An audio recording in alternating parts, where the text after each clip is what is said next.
afterwards. Yeah, I'm looking forward to it.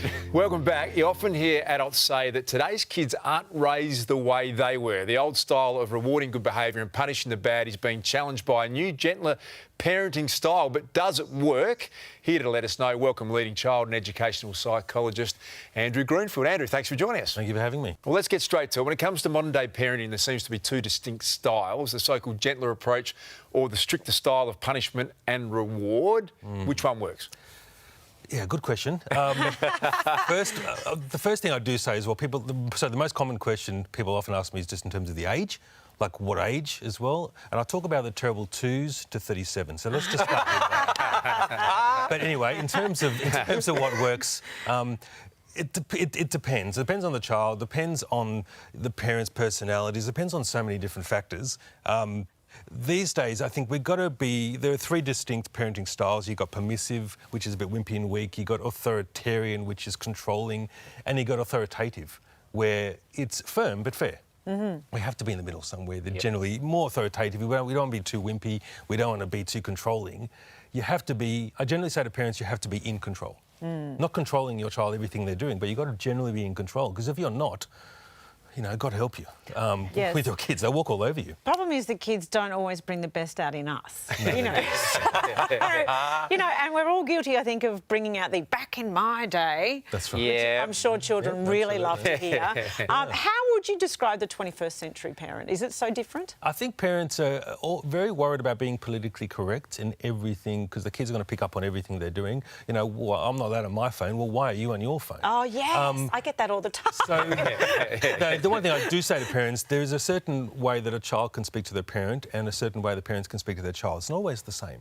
So we do have to be careful. It's not appropriate for a child to ask their parent, whether you like it or not. Now, Sorry. guys, I've got to be honest, and this may not come as a surprise to you, but I was a very theatrical child. What? No. And at times I deserved a bit of a smack with the back of a wooden spoon and chased down the hallway with a feather duster. Andrew, I've got to ask, when it comes to smacking, which can divide people, are we steering away from that? Yeah. So the whole idea, if the very thing we're trying to tell our kids not to do is to hit and to lash out, yet we're doing to them, obviously that's never going to work. But then there's the opposite end of the spectrum here when it's more of that kind of passive parenting, which can be a gentle approach, but is that creating spoilt brats amongst us? Absolutely. I think that's why we've got to be firm but fair. And you can still be firm without shouting and screaming and even attacking the self-esteem of your child. We don't want to do that because that creates a whole lot of issues in itself. So we've got to be careful. It's got to be somewhere in the middle, but you just have to ultimately be in control. Yeah. And my favourite quote on parenting was passed on to me by a father of five, Daniel Patrick Moynihan, and the quote is, "The richest inheritance you can give any kid is a stable, loving, disciplined family life,"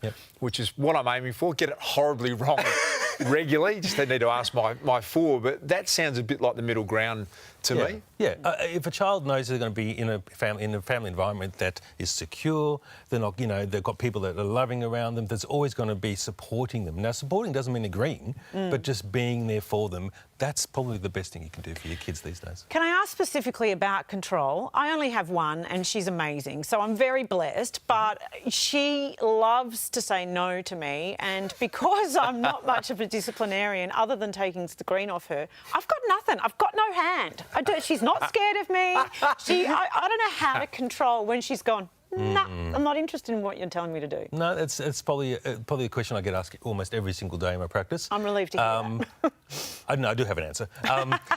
We can take away iPads, we can take away their fluffy toys, we can take away all these things that they like. One of the best consequences that I often talk about is not taking away the interaction that you have with your kids. Yeah. So it doesn't mean ignoring them necessarily, but just not necessarily say, when you've done what I've asked you to do, X, Y or Z, then I will be responding to you. And no matter what they want or what they say, you say, you know, I'd love to play a game with you. I'd love to give you a treat. I'd love to interact when you've done what I've asked you to do. So it's not an option. So we have to be strong about that, and you have to be stronger than they are. That's the hard part. Hey, I want to ask you about parenting guilt, because I find that you dedicate your life, you drive them around, you do everything you can, and then you have one bad moment. Cue me and my 14-year-old daughter at the moment, having a few, and then you beat yourself up and you go, I've got that horribly wrong. I won't. Is that a common experience? Parents do feel feel guilty. I mean, including, my wife and I, we've got 3 kids.